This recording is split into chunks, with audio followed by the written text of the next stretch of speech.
Hello everyone and welcome to another FPL video on the channel. In this one we'll be discussing my Game Week 4 team and for the quick turnaround of Game Week 5. So let's get into it. So as you can see on the screen, we got a total of 69 points in Game Week 4. That leaves us with an overall rank of 770,000, which is actually a 230,000 green arrow, which is, good stuff actually. So in net we have Meslier, who didn't keep a clean sheet against a good Brighton side, so I wasn't expecting too much. Then we have Cancelo, who got 1 point, which is rather disappointing for 7 million outlay.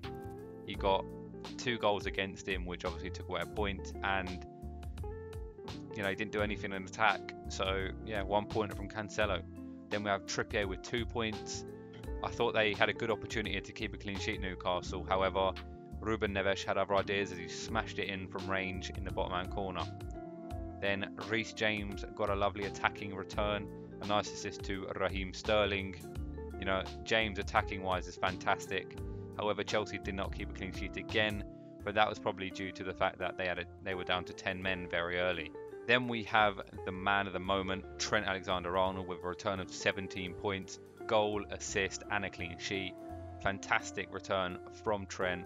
He disappointed in the first 3, however he come back with a bang against Bournemouth. So yeah, happy days with that, and hopefully you continue that on future game weeks. Then we have Martinelli. It's the first time he hasn't got a return, so it's not ideal, but you know what, we can't hate on him for 6.4 million or whatever he is nowadays. Now on to Pascal Gross. This man has delivered again for us. He returned the first time we brought him in, and now he's got a double-digit return. Brilliant stuff. Goal, 3 bonus points. He was the man of the match in that game. He was fantastic. He created couple chances, he was in the box, he's on set pieces. Really like the look of Gross at the minute, and they got good fixtures.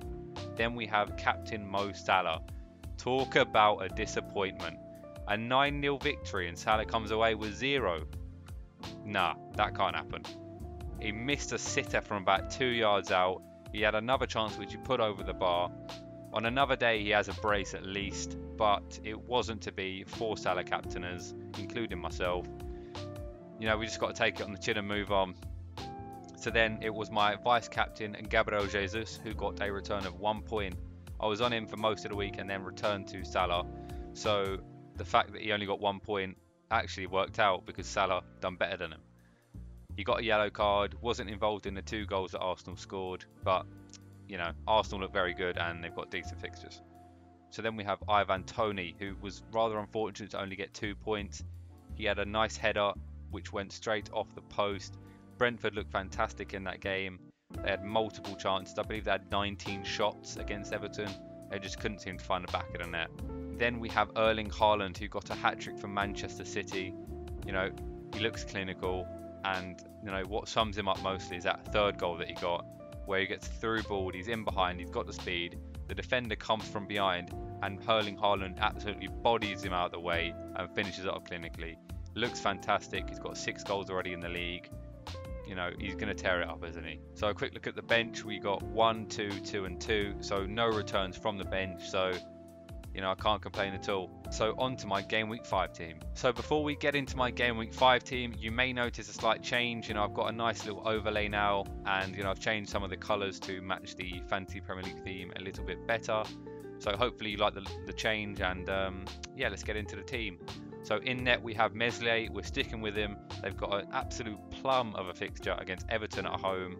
So hopefully you can do the business this week for me. Then we have Reece James against Southampton.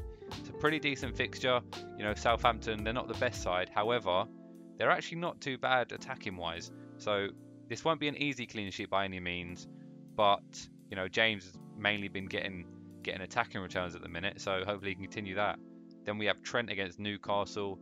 Of course, they got a massive victory on the weekend, so their hopes are now up and running for the league. So hopefully they can continue that run going and maybe get another clean sheet. And then we have the new man at the back for me. We have William Saliba, who has Aston Villa at home. So I brought in Saliba for Cancelo, and I just think that for 7 million, Cancelo is not enticing me enough. He's not been that attacking in the side, which is one of the reasons why I brought him in, from the start. Last season he was quite involved in the attack. He was getting up there a lot. However, this season, and the stats back this up. He's not been involved as much in the further forward of the pitch. He's been more, you know, DM kind of role, like what Zinchenko kind of does. So for me, at 7 million, he's basically there to get clean sheets, and that's not going to be enough for me. Of course, they do have Forest, which is an excellent fixture, and I do expect them to get a clean sheet, but I wanted to move them on, get some funds in elsewhere. So we've gone with Saliba. I do think they keep a clean sheet against Aston Villa, who have been very poor. So, you know, good things ahead. So on to my midfield now, and we have another new man there. We have Rodrigo. So I brought in Rodrigo with the funds I took out for Cancelo. I swapped Neto out for him. He has been on excellent form, as you well know. He was on my watch list in the video about 2 weeks ago.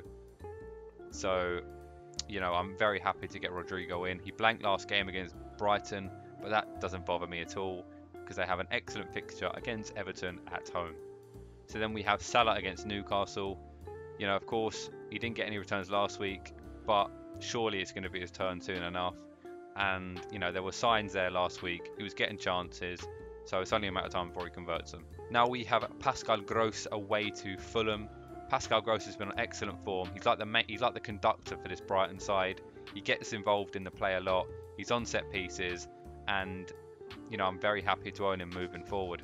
So then we have Martinelli at Aston Villa at home. Aston Villa have been very poor this season. You know, they made a lot of good signings, and I expected them to do a lot better than they are. However, under Steven Gerrard, they are struggling. So I expect this Arsenal, the form side, to do the business and, you know, probably get a few goals. So hopefully Martinelli's involved. So on to the attack, we have Ivan Toney against Crystal Palace. Brentford attacking wise have been very, very good. Ivan Toney has been getting chances. He was unlucky not to score last week. So, you know, I expect him to be involved again this week, and hopefully he can do the business. Then we have Jesus against Villa.